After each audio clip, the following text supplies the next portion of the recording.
Sir नमस्कार। Sir नमस्कार। Sir क्या नाम है आपका? सर मेरा नाम भगत सिंह है। सर कहाँ से हैं आप? जी मैं ग्राम मुजेसर, जिला फरीदाबाद, हरियाणा से बिलोंग करता हूँ। सर संत रामपाल जी महाराज से नाम दीक्षा कब लिया आपने? सर मैंने 2015 अक्टूबर में संत रामपाल जी महाराज से नाम दीक्षा ग्रहण की। संत रामपाल जी महाराज से नाम दीक्षा लेने से पहले आप क्या भक्ति साधना करते थे? सर संत सतगुरु रामपाल जी महाराज की शरण में आने से पहले मैं अन्य देवी देवता भक्त राम कृष्ण हनुमान शेरावाली सभी और पितर जो श्राद्ध निकालना सभी पूजाएं करता था जो हमारे बुजुर्ग करते आए थे। सर आप संत रामपाल जी महाराज से कैसे जुड़े?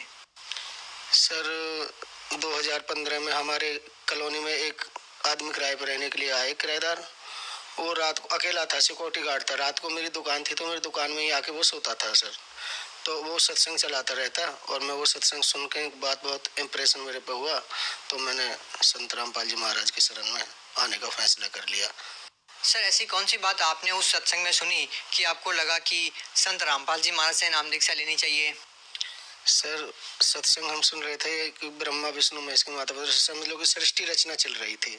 और मैंने आज से पहले हम काफ़ी मंदिरों में मतलब कि रामेश्वरम तक भी ये दास गया था, लेकिन कभी भी हमें ये सब किसी गुरु ने नहीं बताया।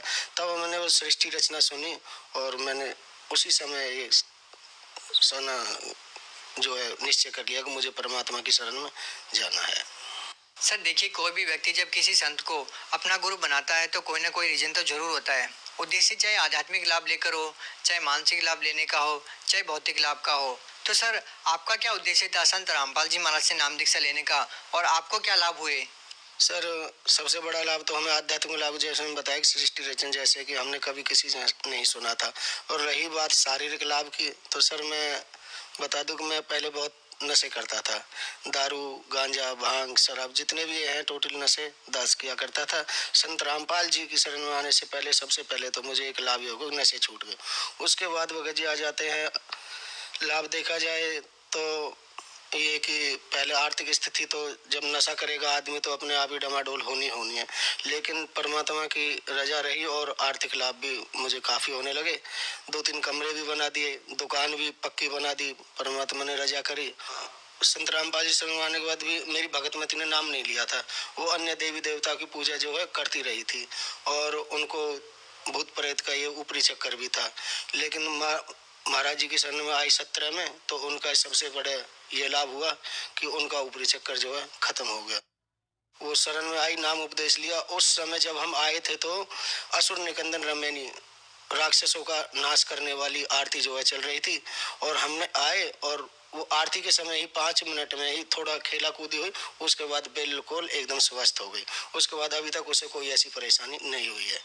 और जी मेरी एक 10 साल की लड़की थी, उसको एक यहाँ पे सर फोड़ा हुआ तो डॉक्टरों ने कहा कि रिपोर्ट तो बाद में आएगी, लेकिन यह है कि इसको लगता है लंबी बीमारी है, कैंसर जैसे कह देते हैं कि इसको कैंसर की संभावना है। तो मैं शाम को घर गया तो वो बोलने लगी पापा मुझे मरना नहीं है। मैंने कि बेटा ऐसी क्या बात होगी जो क्या नाम है आप एकदम से ऐसा कह रही हो। वन की मैं आज डॉक्टर के यहाँ मम्मी लेके गई थी हॉस्पिटल में तो डॉक्टरों ने कहा कि इसको एक कैंसर जैसी बीमारी है हमें लगता है।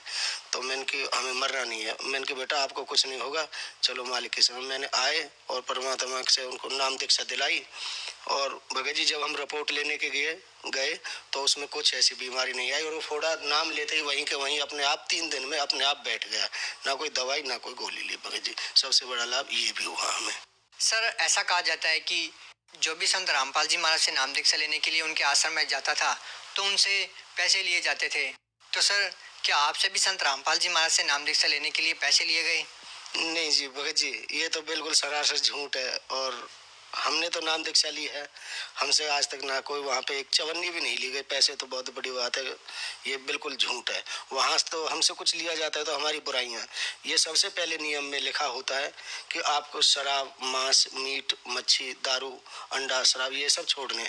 तो हमसे वहाँ पे जो कुछ लिया गया भगत जी बस हमारी बुराइयाँ ली गई और कुछ नहीं लिया गया। सर देखिए, ये हिंदुस्तान है, यहाँ पर ज्ञान देने वालों की कमी नहीं है। इतने सारे धर्मगुरु हैं, कह सकते हैं कि हजारों लाखों धर्मगुरु हिंदुस्तान में हैं। ज्ञान ज्ञान बहुत सारे धर्मगुरु बांटते हैं, लेकिन समाधान किसी के पास नहीं है। सर, क्या आपको ज्ञान के साथ साथ समाधान भी मिला संत रामपाल जी महाराज से?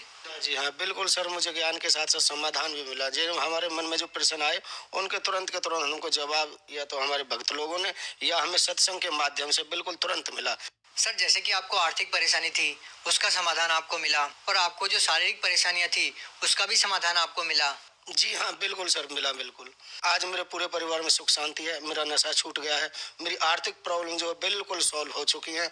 आज मैं बहुत खुश हूँ मेरे परिवार। लाजमी है कि जो लोग नशा करते हैं, पारिवारिक कलह उनके घरों में बहुत ज्यादा होंगी।